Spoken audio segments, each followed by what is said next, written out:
المكتب التنفيذي للغرفة الوطنية. مرحبا بك. نتبع الاتحاد الجهوي بأريانا برئاسة السيد محمد الفاضل البكوش. مرحبا. اللي هو تابع كذلك للاتحاد التونسي للصناعة والتجارة والصناعات التقليدية منظمة الأعراف لوتيكا. اي نعم. الموضوع نتاعنا هو نحن كنا قبل وقت الاستقلال لتونس بورقيبة فهمت الله عمل مجهود باش يعمل مركز للتكوين في حي الزهور بالتعاون مع الاتحاد الوطني النسائي والغرفة الوطنية للحلاقة وقتها يرأسها السيد عبد الحميد عاشور. اي نعم. التعاون معنا كل الجهود فهمتي باش يعملوا مركز يكونوا فيه الحلاقة. فين بلاصة هذا بالضبط؟ فين بلاصة؟ في حي الزهور. حي الزهور تبع ولاية تونس. اي نعم. حي الزهور تبع ولاية تونس. معروف هو المركز. معروف نعرفه، حتى انا بدي نعرفه. فما كانوا يقراوا برشا، مش كالحلاقة، حتى برشا حاجات يقراوا غادي. يقروا في كل شيء يقروا فيه. مركز التكوين المهني تابع للدولة. باهي. مركز التكوين المهني بتاع حي الزهور تأسس عام 1970. قديم صحيح. نعم. بإدارة السيدة عزيزة داود. باهي. في وقت الزمن ذاك. باهي. فكان له قسم من بين الأقسام لتعليم الحلاقة وترشحت فيه السيدة منيا الششية كمدربة للحلاقة. نعم. للنساء. ثم بعدها هي شدتها هندة بن حسونة. بعدها هي شدتها الأخت قمر الكعبي. ومنذ ذلك الوقت معناه وهما يخدموا فيه حتى سنة 2022. نعم. في سنة 22 توقف هذا القسم لتعليم الحلاقة. علاش يقول القائل؟ يقول القائل هو نورمالمون انا مش باش ندخل في شؤون الوزاره، هي ادرى بنفسها، ولكن كانسان يلاحظ يحب يعطي ملحوظه. نورمالمون فهمت الوزاره تعرف معناها الموظفين نتاعها وقتاش يخرجوا انتريت. نورمالمون تحضر ناس اخرى باش تخلف الخدمه ذيك، ما توقفش الاداره، ما توقفش. هذا المنطق. هذا المنطق صح. نعم. معناها اذا كان انت عندك خدامه، عندك 20 خدام ولا 10 خدامه ولا حتى خدام ولا حتى في اذاعه حضر له واحد اخر بعده يعطيك الصحه، تعرف وقتها يخرج انتريت باش تحطوا واحد من بعده، مش تكون هذاك خرج انتريت صحيح بس نعم. الباب وروح. ما تجيش، هذا مش عمل خاص، هذا مش عمل نتاع خواص. هذه تربيه اجيال. يعطيك الصحه. ودوله تربيه اجيال ودوله صحيح. نحكوا على دولة وعلى وزارة وعلى نظام. نظام قائم، ما نجموش نوقفوه. أو معناها شيء خيرة كبيرة ياسر. تصور أنت المركز هذايا كان يقري معناها في ناس وخرجت ناس معناها أكفاء. فهمني؟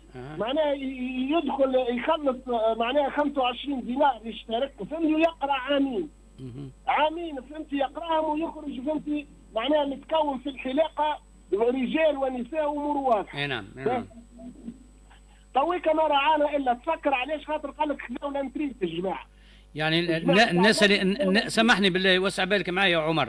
تفضل يا سيدي. يندرى الاداره اخذت الروتريت سكر ككل او سكر كفرع؟ لا القسم تاع الحلاقه الاساتذه هذوما المدربين المكونين خذوا الانتريت رغم الاساتذه. هو عندنا عندكم انتم في تونس، نحن حتى في القروان الناس طيارات نتاع جامعه تنجم تقري. شنو طالبين احنا تو؟ شنو المطلوب من الوزاره؟ نعم. كوزاره مع السيد الوزير كان يسمعني. اي طالبين اللي يعمل دورة تكوينية للحجامة، أصحاب معناها الشهادات، أصحاب اللي يقروا، اللي عندهم مستوى دراسي، اللي عندهم الشروط. شنو طالبين؟ الشروط اللي طالبينها أعملوا عرض، فهمني، والناس تجيكم تقدم لكم معناها الإنسان اللي فيه المتطلبات المتوفرة يمشي يقدم ورقاته ويعمل غاديك تكوين باش يولي هو أستاذ حلاقة. أولا تكفوا انتم المركز نتاعكم نتاع حي الزهور، ثم تمشوا للمركز بشحان نتاع الساق زاد تسكر كذلك خاطر خذاو الانتريت مالين نتاع الحجامه زاده. نتاع الحجامه سيدي خويا في ساق. ثم تكفوا معناها مركز حي التضامن، ثم مركز زاد في حي التضامن ولايه ريانا زاد ما عندوش تكوين حلاقه. باهي يا عمر نعم. شنو الاجراءات انتم كاتحاد صناعة وتجارة أخذتوها؟ هل راسلتم السيد وزارة راسلنا سيد الوزير التشغيل والتكوين المهني. شنو الرد نتاعو شنو؟ طلبنا منه الموضوع تأطير وإدماج وتبسيط الإجراءات وتوفير أقسام للتكوين المهني لأصحاب قطاع العلاقة. باهي، الرد نتاعو شنو؟ مازال ما رجعش علينا، مازلنا ننتظروا. باهي يعني انتم كلمتوه كغرفة وطنية؟ احنا كلمناه كغرفة جهوية، هذه مبادرة من عندي انا، الغرفة نتاع ريانا ولاية انا على حسب رايي ورايك انت اصلح يا عمر. نعم. يعني طالبوه كغرفة وطنية، المكتوب يمشي كغرفة وطنية، لأن الغرفة الوطنية تتبنى المشروع ككل، أما كغرفة جهوية تتبنى المشروع في نطاق ضيق، لأنك أنت تو سميت لي المهدية وسميت لي صفاقس وسميت له كذا. ألور من هنا المتدخل الأصلي اللي نجم يتصل بسيد الوزير هو الغرفة الوطنية، ويكون مؤشرة من سيد رئيس الاتحاد الصناعة والتجارة سي مجهول، مؤشرة باش يكون المطلب نتاعكم يعني على محك الدرس، وبوركوا با كما يقولوا فيها ضغط من رئيس الاتحاد الوطني، ينجم كما يقولوا فيها، كي نقولوا ضغط يعني شو معناتها مباشرتية، يعني يتكلم هو اياه، يعني باش ينجم يرجع الحكايه هذيا. وعلاش لا ما تكون منكم انتم ما يخرجوش مكونين ويكونوا الوليدات. نحن دائما وابدا تشوفوا النتائج الهزيله نتاع الامتحانات ونتاع كذا، والبطاله عمت، وفما ناس وليدات يحبوا يقراوا لحجمه. حاجه اخرى نعلمك بها السيد الكريم، اي اللي احنا عملنا مجهوداتنا غرفة ولاية اريانا، عملنا مجهوداتنا كانت شهادة اثبات الكفاءة المهنية توقع في حي الزهور. باهي خير باهي ياسر. لا عندنا مدة من اللي معناه طلبنا باش نستقلوا في اريانا، في عندنا مركز في اريانا، طلبنا باش تولي شهادة اثبات الكفاءة المهنية توقع غادي. يا عمر نعم، راك انا على حسب ما بعثت لي انت المكاتيب ناشط تركب 66 كيف، ويعطيك الصحة. ربي يستر. مزيان ياسر، حتى الكتيبة نتاعك منطقية وتتسمع وكل شيء. أنا حسب رأيي أنا الخاص، وأنا دائما وأبدا نعرف الإجراءات ونعرف من تدخل ومن تخرج.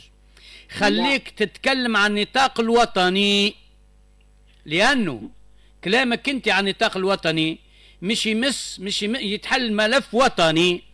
كيفناش في حي الزهور ما فماش، وكيفناش في كذا وكيفناش في كذا وكيفنا، وتطلبوا أودينس مع السيد الوزير وبحول الله فما كان الخير. نستنى. يعطيك الصحة يا عمر، أنت بلغت صوتك وإن شاء الله يسمعوك المهديد. دخلنا 3 دقائق على وقت الأخبار، نشرة الأخبار متاع الساعة 5. هكذا ننهي هذا البرنامج. يعطيكم الصحة معنا. ربنا آتنا في الدنيا حسنة وفي الآخرة حسنة وقنا عذاب النار. اللهم لك الحمد حتى ترضى. لا إله إلا أنت سبحانك إني كنت من الظالمين. نشكر ذكرى وحنان وليلى بناتي هذوما يخدموا معايا في الإذاعة. ألف تحية لكل مستمعي صبر FM. نحبكم برشا برشا. نلتقي يوم الاثنين إن شاء الله.